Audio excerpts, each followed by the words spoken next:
he's had to take on another battle. There's very little chances to live through this. And at the same time, I've got people like this, stealing my identity, ruining my credit.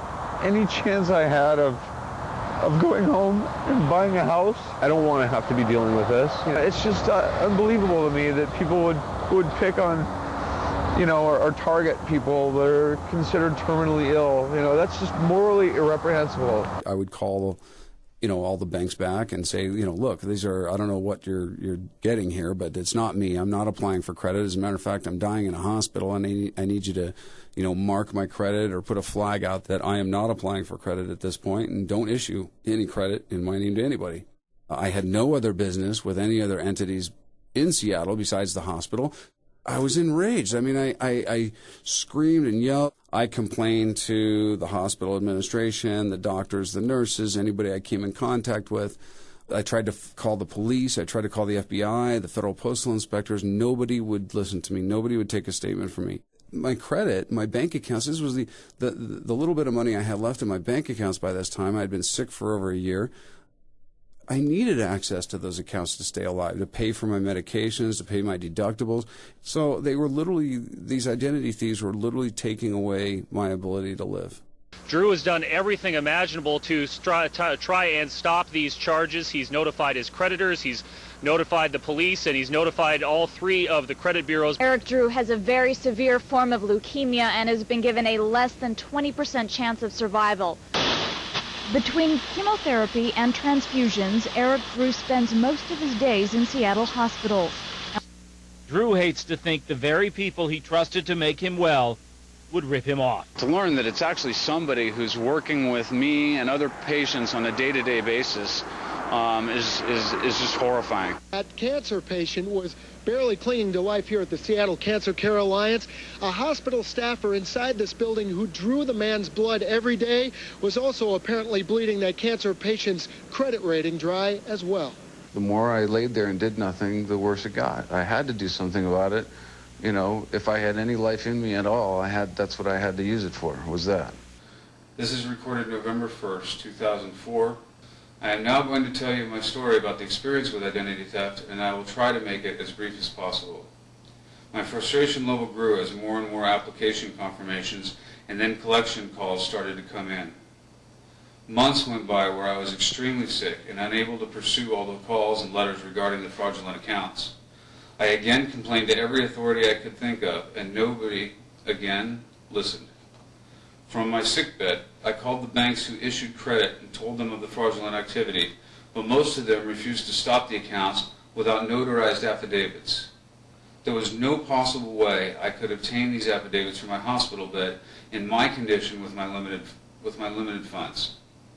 I was so furious I could not sleep at night. Eric was just barely well enough to sit up in bed and look at the mail that had been piling up. There were now even more fraudulent accounts. It wasn't an accident. It was identity theft. Even though the companies had contacted Eric to confirm the new accounts, most wouldn't cancel the cards without a signed document proving that the real Eric Drew was really Eric Drew. It was something the fake Eric Drew never had to do. I complained to every member of the hospital staff, the janitors, anyone who would listen about what was happening. I felt completely ignored, frustrated, and totally violated. Nobody seemed to empathize or care about the situation whatsoever, and my doctors and family wanted me to drop it because they were worried about the huge amount of stress this was placing on me. They were afraid it would actually cause my impending bone marrow transplant to fail. Since November of 2003, when all of the collection notices started coming in, every spare minute of my life has been consumed with this fraud violation. It began putting a serious financial burden on me and my family. On top of having a terminal disease and an impending bone marrow transplant, this added an incredible amount of stress into all of our lives. I had my first transplant on December 23rd, 2003, and was immediately hospitalized because of adverse reactions. When I was well enough to leave the hospital, the collection notices and phone calls had piled up. Again, I called the Seattle police and all other authorities, but to no avail. I was red in the face, angry, and so frustrated that if I had any hair, I would have pulled it out. This has been going on now for almost 6 months. The situation was getting worse, and nobody was doing anything to help me in any way. It was totally out of control. I decided, against the advice of my doctors and family, that it was up to me to put a stop to this, as the system seemed to have let me down. I began furiously calling every bank and anyone I could think of to gain information and tracking down the culprit. I felt like I was being raped and violated, and I couldn't do anything about it, that nobody was listening to me, that nobody believed me, and I was really on my own.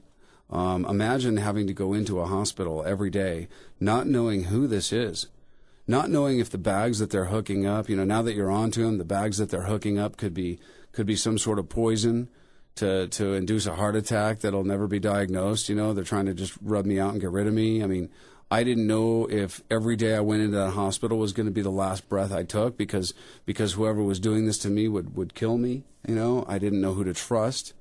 At the same time, I was basically on life support. I had to be in that hospital all the time or I would die. I mean, it was horrible.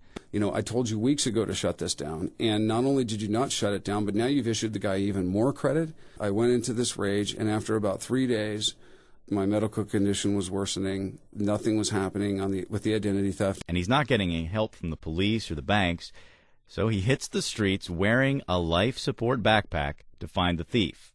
Several times I left my sickbed to meet strangers who had contacted me thinking they knew who the ID thief was.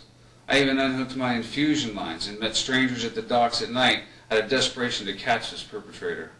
Since they would not allow cameras in the hospital, I demanded that my infusions be stopped and that I be unplugged so I could meet the camera crew outside of the hospital.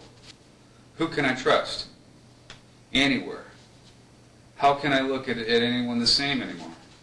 What staff in charge of my life at this very moment could be plotting against me? Seeing my own Social Security number scares me. How has this impacted my life? So far, I have lost 1 year of my life, both mentally and physically, dealing with the stress of this situation. My credit record has suffered considerably. I'm being harassed by creditors. I have had to hire a law firm and a credit consulting company to represent me as I am still fighting for my life against this terrible disease. Who knows when the damage from this mess will finally be cleaned up? I've talked to one person who had their checkbook stolen 14 years ago and is still dealing with the repercussions of the fraudulent activity. I've lost 1 year of potential income from being a fundraiser and a spokesperson for the Eric Drew Leukemia Foundation. I'm sure everyone who's watching this video is well aware of the staggering statistics identity theft has reached. Sorry. Tens of millions of people are affected and billions of dollars being stolen from us every year. This is not to mention the loss of our supposedly safe and secure identities that are taken from us and then may even be available to terrorists to do God knows what. Who are we at this point? We sure don't have any credible identity left. I appreciate this opportunity to share with you all of my terrible experience with identity theft and HIPAA violation. I hope that justice will be done and that others will not be victimized in the same way in the future. Thank you all for listening. Because I had no other connections in Seattle, I was very sick, so there was many months where I just did not have the energy and the wherewithal to go after this person or to fight this identity fraud. They're still calling you. They are still calling me, still harassing me. They still would refuse to shut the accounts down. I didn't have the wherewithal to do their affidavits or to follow up with this, and it was horrible. For 2.5 years after the person stole my identity, they were still reporting me. Bank of America and the 3 credit bureaus, TransUnion, Equifax, Experian, are still reporting me 90 days past due on accounts that this man opened in my name while I was dying in the hospital in Seattle. And I had to hire a lawyer and threaten them with lawsuit to get this stuff finally taken off my credit record. No, I think the biggest culprits are the people that are handing this money out. These banks have no right to go out handing criminals money in my name, with my Social Security numbers, with my identity, without doing the due diligence to verify that it was me.